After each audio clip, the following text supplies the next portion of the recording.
অলৌকিক কারণ। মঞ্চে উপবিষ্ট একাধিক পীরজাদা গণেরা, আমার ওয়ালিদ সাহেব হুজুর নিচে ছিলেন, পীরজাদা ভাইরা নিয়ে ওনাকে এসেছেন স্টেজে। আজকে দরবারে ফুরফুরা শরীফের পক্ষ থেকে একাধিক পীরজাদা আজকে স্টেজে উপস্থিত হয়েছে একটাই কারণ। আমরা সকলে জানি আমার পূর্বে অসংখ্য পীরজাদারা বক্তব্য দিয়েছেন, বিশেষ করে পীরজাদা সালাউল্লাহ সিদ্দিকী ভাইজান, পীরজাদা উজাইর সিদ্দিকী ভাইজান তথ্যমূলক কিছু কথা বলেছেন।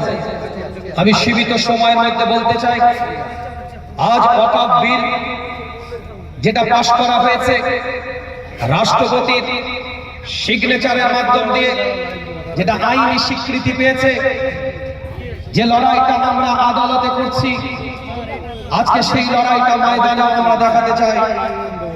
আমাদের অবদান, আমাদের পূর্বপুরুষ এ ওয়াকফ সম্পত্তি, আমাদের মসজিদ, মাদ্রাসা, মক্তব, ঈদগাহ, কবরস্থান, মুসাফিরখানা এবং ওয়াকফের কিছু অর্থ গরিব, অসহায়, দরিদ্রের মধ্যে সেটা বন্টন করা হবে। এই উদ্দেশ্য নিয়ে তারা সম্পদকে ব্যয় করে গিয়েছিলেন আল্লাহর রাস্তায়।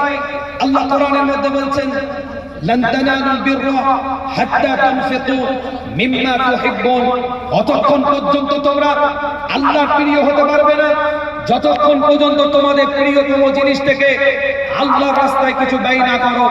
তাই আমাদের পূর্বপুরুষ সে ওয়াকফ সম্পত্তি আল্লাহর রাস্তায় ব্যয় করে দিয়ে গিয়েছেন। আজ আমাদের লড়াই, মনে রাখবেন, শুধুমাত্র ওয়াকফ আইনি স্বীকৃতি যেটা পেয়েছে এই বিলের বিরুদ্ধে লড়াই নয়।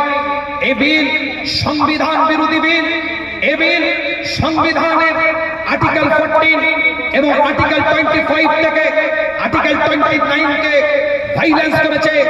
এই বিল হচ্ছে এমন একটা যে আজকে আমাদের এই পরিস্থিতিতে এই